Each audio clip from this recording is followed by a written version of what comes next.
Meus irmãos, graça e paz a todos, que nesse dia do Senhor, que neste domingo, que os irmãos estejam reunidos em torno da palavra de Deus, prontos a glorificar o Senhor por meio do culto doméstico e o culto ao Senhor.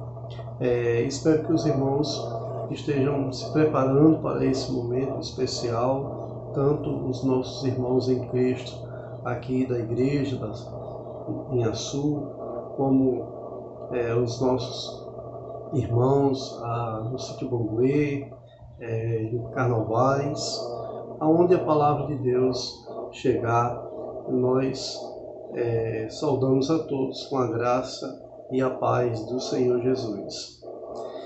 Queremos compartilhar uma palavra nesse dia que está em Marcos, capítulo 1, versículos 14 e 15, onde nos diz: Depois de João ter sido preso, foi Jesus para a Galileia, pregando o Evangelho de Deus e anunciando: arrependei-vos e credes no Evangelho. Meus amados, nunca se esqueça da mensagem do Evangelho. Gostaria de meditar com os irmãos sobre este tema tão importante para a nossa vida cristã. Meus irmãos, se perguntarmos a uma pessoa não crente qual a melhor notícia para ela, qual a notícia mais importante da sua vida, o que ela iria dizer? Provavelmente muitos iriam dizer que a melhor notícia era ganhar a casa dos sonhos. Ou para outros, a melhor notícia seria ter saúde para viver. Ou para outros, talvez mais religiosos, iriam dizer que a melhor notícia é que Deus venha nos abençoar para que tudo que eu procurar fazer venha dar certo. Veja que as afirmações elas nos levam a uma realidade humana onde o homem ele pensa muito somente em si. O que nos motiva na vida? O que nos motiva? O que nos faz investir tempo, expectativa e dedicação? Meus irmãos, o Senhor Jesus nos trouxe o Evangelho da Graça. O Senhor Jesus Cristo nos trouxe o Evangelho Salvador. A arqueologia ela não pode produzir fé. Quem produz fé é o Espírito Santo. Para isso já meditamos quando nós pregamos a palavra de Deus em João, capítulo 16, versículos do 8 ao 11, onde encontramos ali a missão do Espírito Santo. Então a arqueologia não pode produzir fé. Quem produz fé é Deus por meio da pessoa do Espírito Santo. Mas a arqueologia tem provado muitos relatos bíblicos, muitos fatos históricos, mostrando a cada dia que Jesus, ele foi uma pessoa real. Ele viveu, nasceu em Belém, viveu em Nazaré e iniciou seu ministério com 30 anos de vida. Meus irmãos, a doutrina da graça de Cristo, a doutrina da graça de Deus, a nossa grande notícia, se apresenta na história. E é interessante notar que através do relacionamento de Deus com o seu povo, nós percebemos a doutrina da graça, o presente de Deus, a grande notícia, nos vindo até nós. Interessante, irmãos, que na criação, Deus criou todas as coisas, fez o Éden, fez o homem, havia uma harmonia perfeita, não existia intrigas, invejas, não existia sofrimento, não existia nenhum dos dilemas que a vida nos traz, nos apresenta. Mas após a queda, percebemos que Deus, ele se comprometeu a vir trazer salvação. Mas quem precisa de salvação? João capítulo 3, versículo 16, um texto bem conhecido, vai afirmar que nós precisamos de salvação. Porque Deus amou o homem de tal maneira que deu seu Filho unigênito para todo que nele crê não pereça, mas tenha vida eterna. O homem necessita da vida eterna. Mas Deus, ele enviou seu Filho Jesus Cristo, o maior presente da graça de Deus, para redimir o mundo, para redimir a natureza. O apóstolo Paulo, em Romanos capítulo 8, versículo 19, ele afirma que a natureza espera a restauração, espera ser redimida. Então, Deus, ele veio ao mundo por meio do seu Filho Jesus para redimir o homem e para redimir o universo. Marcos capítulo 1 narra o início do ministério do Senhor Jesus Cristo. Marcos capítulo 1 narra o começo da caminhada de Jesus Cristo, do seu ministério terreno, quando ele chama 12 apóstolos, quando ele inicia o anúncio da boa notícia, que é a salvação eterna. Marcos, provavelmente o Evangelho de Marcos foi o primeiro evangelho a ser escrito e provavelmente o primeiro livro do Novo Testamento a ser escrito. Marcos, basicamente, é um resumo da pregação do apóstolo Pedro. Pedro, ele pregava o Evangelho, falava do ministério de Jesus, da vida de Jesus, do seu caminhada, do seu ministério, e Marcos, que o acompanhou, provavelmente o João Marcos, lá do livro de Atos, que foi para a primeira viagem missionária com Paulo e Barnabé. Então, ele relata o início do ministério do Senhor Jesus Cristo. Tanto que Marcos capítulo 1, versículo 2, Jesus é anunciado aí pelos profetas. Marcos faz questão de relatar a pregação de Pedro, na qual anunciava que Jesus, ele era o anunciado pelos profetas do Antigo Testamento, e por que não dizer também do precursor que Deus enviou, João Batista, que foi enviado por Deus para preparar o caminho do Senhor. Mateus capítulo 3 narra muito bem o encontro de João Batista com os fariseus e saduceus, e ele chama a atenção deles e diz que eles deveriam se arrepender e se preparar para receber o reino de Deus. Marcos 1, versículos 7 e 8, Jesus, ele sai de Nazaré, ele inicia o seu ministério, sai de Nazaré, a cidade de onde ele viveu, provavelmente dos 2 anos até os 30, e ele vai para a bacia do Mar da Galileia. Ele vai morar em Cafarnaum, e de Cafarnaum, ele percorre as cidades circunvizinhas do Mar da Galileia, anunciando o Evangelho do Senhor.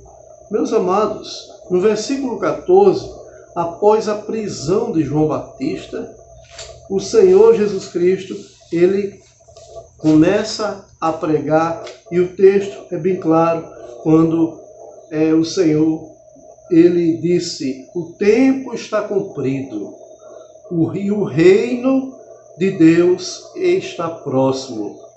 Arrependei-vos e credes no Evangelho. Meus amados, essa foi a mensagem inicial do Senhor Jesus. Claro que ele pregou muito. Há muitos, os evangelhos, eles não conseguiram escrever todos os relatos, todos os acontecidos, tudo que Jesus fez não está escrito, só está escrito o essencial para a igreja do Senhor. Há muitas pregações, ensinos que Jesus proferiu que nós não temos hoje, porque ele pregou muito durante 3 anos e 6 meses, de manhã, de tarde, de noite, com os 12 apóstolos. A mensagem do Evangelho é bem curta. Arrependei-vos e credes no Evangelho. Meus irmãos, surge aí 3 perguntas que precisamos refletir quanto à mensagem de Jesus. A melhor mensagem. A primeira pergunta é: o que é o Evangelho? Você já fez essa pergunta para a palavra de Deus, olhando para a Bíblia? O que é o Evangelho? Em outras palavras, o Evangelho é o mesmo que boas novas. E que boa nova é essa? É a notícia de que Jesus veio ao mundo para ser o nosso Redentor. Então o Evangelho é salvação. O Evangelho é Deus vindo ao mundo para salvar o pecador. É Jesus Cristo vindo à cruz para ser o nosso Redentor. A segunda pergunta que eu gostaria de fazê-los refletir é: por que da urgência do Evangelho? Por que da urgência de se pregar o Evangelho? E Jesus, a palavra de Deus vai mostrar que a urgência simplesmente está, a urgência de se pregar o Evangelho. Primeiro, porque é uma ordem de Cristo. Ele diz: ide e pregai o Evangelho a toda criatura. Ide e pregai. E porque almas estão se perdendo. Claro que só serão salvos os eleitos de Deus. No entanto, a pregação do Evangelho é uma ordem de Deus para anunciar e, infelizmente, também para condenar, porque muitos não irão crer. No entanto, a urgência está em obediência à ordem de Cristo. Em segundo lugar, porque as pessoas estão morrendo sem ouvir sobre o Evangelho. A terceira pergunta que eu gostaria de compartilhar é: por que o Evangelho é a notícia mais importante? Por que o Evangelho? Por que pregar o Evangelho? Por que o Evangelho é a notícia mais importante? Simples. De capa a capa, a Bíblia nos mostra que a salvação é dom de Deus, é presente de Deus. O Evangelho é a notícia mais importante porque é o Evangelho que traz a salvação. É o anúncio do Evangelho que proporciona vida eterna. Não há outra mensagem que leve à salvação. Se eu sair pregando: olha, procure ser um bom cidadão, isso não vai levar ou anunciar a salvação. Ajude as pessoas.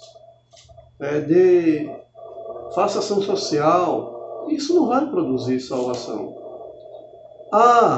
Quer dizer, você é bom, você não é tão mal assim, você é um vencedor, você confia em você.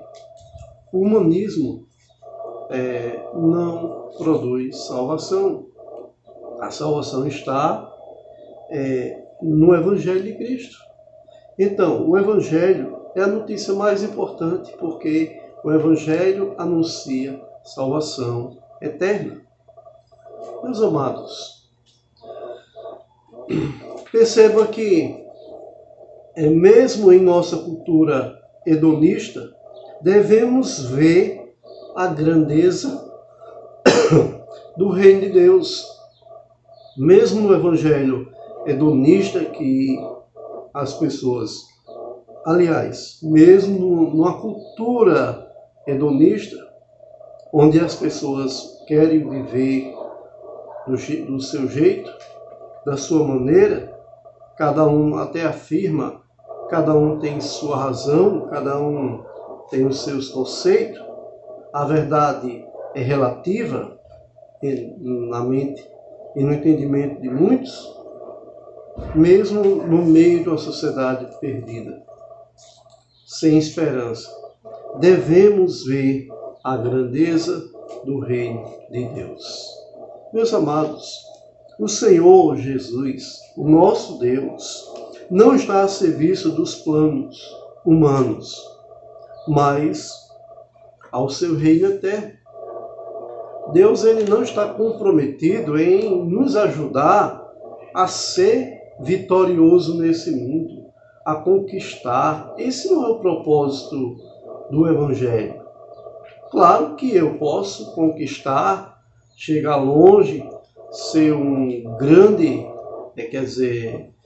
nesse mundo, por meio do meu trabalho, por meio dos meus estudos, por meio do meu labutar, mas a proposta do Evangelho não é nos fazer vencer neste mundo, mas nos dá a vida eterna. Perceba, por isso a história do mundo é uma história da redenção. Deus, ele veio render, salvar todos os eleitos, todos os que crerão e assim estarão na presença do Senhor. O Senhor não nos prometeu dias fáceis. O Evangelho de Cristo não promete facilidade nesse mundo. O Evangelho de Cristo, ele promete vida eterna aos que creem. Meus irmãos, nunca se esqueça da mensagem do Evangelho. Marcos 1,15 nos diz: arrependei-vos e credes no Evangelho. Meus amados, alguns de vós podemos até pensar: essa mensagem não é para mim. Arrependei-vos e credes no Evangelho. Essa mensagem é para descrente, para pessoas que não são convertidas ao cristianismo, a Cristo. Meus amados, é aí que eu gostaria de aplicar e fazê-los meditar nessa grande verdade. Quando Jesus ele nos diz: arrependei-vos, logicamente ele está afirmando a todos que o homem precisa se arrepender dos seus pecados, precisa se voltar para Deus. Mas a pergunta que eu gostaria de te fazer: nós estamos com essa mensagem em nosso coração? Arrependei-vos? Porque o sinal de que a mensagem de Deus está em nosso coração é que um crente que ele está arrependido verdadeiramente, ele é contrito, ele é aquebrantado perante o Senhor. Ele não se acha importante, ele não está voltado em fazer a sua vontade, mas a vontade de Deus. Ele chora quando peca, lamenta quando desobedece a Deus. Ele deseja, do fundo do seu coração, viver uma vida de contrição, de reverência, de aquebrantamento perante o Senhor. A outra verdade que Jesus, ele espera de todos os seus, de todos aqueles que creem, que são crentes, é crede. Arrependei-vos e crede no Evangelho. Meus irmãos, como anda a sua confiança no Evangelho?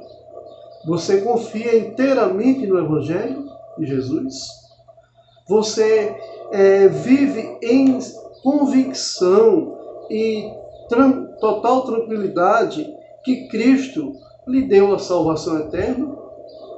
Irmãos, não devemos nos iludir, devemos viver em convicção. Todo crente tem que ter certeza da sua salvação eterna. Se ele abraçou o Evangelho, ele se arrependeu, vive uma vida de contrição, de aquebrantamento, de humilhação diante da palavra de Deus. A própria Bíblia diz: humilhai-vos perante o Senhor, e Ele nos abençoará. E é preciso entender que crer no Evangelho é confiar, depositar toda a nossa esperança em Jesus. O mundo foi acometido do coronavírus. As igrejas estão sem realizar os cultos públicos, cabendo à igreja realizar um culto familiar e doméstico. A igreja não está parada. No entanto, irmãos, essa pandemia que assolou e se espalhou em todo o mundo, essa pandemia, ela causou uma expectativa muito grande no mundo todo. E as pessoas estão pensando, estão torcendo por uma vacina que venha curar quem for acometido da Covid-19, da coronavírus. Muitos estão colocando a esperança em uma vacina, que alguém, esperamos em Deus, venha providenciar, venha preparar. Mas quanto à eternidade eterna, quanto à vida eterna, não é uma vacina que irá nos salvar, não é o poder, não é a vontade humana, mas é a graça de Deus. Jesus Cristo, Ele nos chamou a crer no Evangelho, a confiar no Evangelho. Como anda a sua confiança no Evangelho? Você dorme tranquilo como o salmista que disse: em paz me deito e logo pego no sono, porque o Senhor cuida de mim? Precisamos, meus amados, confiar no Evangelho, demonstrar isso para nós mesmos, viver em convicção, fazer como o apóstolo Paulo: eu tenho certeza em quem eu tenho crido, e Ele é poderoso para guardar o meu tesouro até o dia final. Nunca se esqueça da mensagem do Evangelho. Você foi chamado ao arrependimento e a crer no Evangelho. Evidencie a sua fé através de uma vida de contrição e de uma vida de confiança plena na pessoa e na obra do Senhor Jesus Cristo. Que o Senhor te abençoe, em nome do teu Filho, do Filho Jesus Cristo. Vamos orar, amados. Ó Deus de toda graça, santo é o teu nome.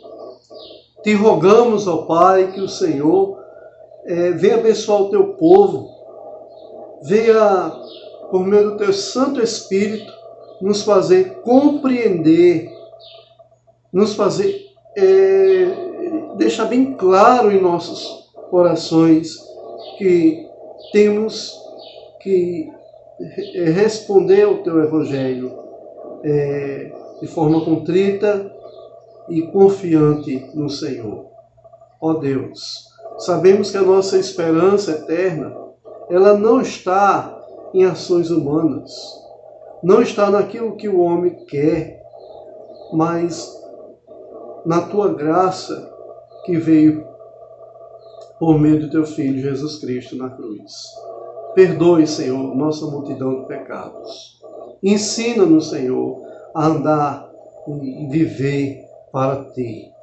Que a graça do Senhor Jesus Cristo, que o amor de Deus, o nosso eterno Pai, que o despertar do Espírito Santo, que o Espírito Santo esteja nos fazendo perceber que o Evangelho requer que eu viva a vida de alguém que crê e que confia no Senhor.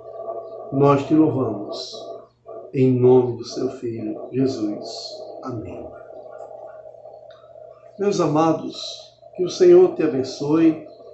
Bom culto doméstico neste dia do Senhor para todas as famílias. Que o Senhor esteja guiando seus passos e assim fazendo você entender a mensagem que é preciso evidenciar. Nunca se esqueça da mensagem do Evangelho. Que Deus te abençoe. Amém.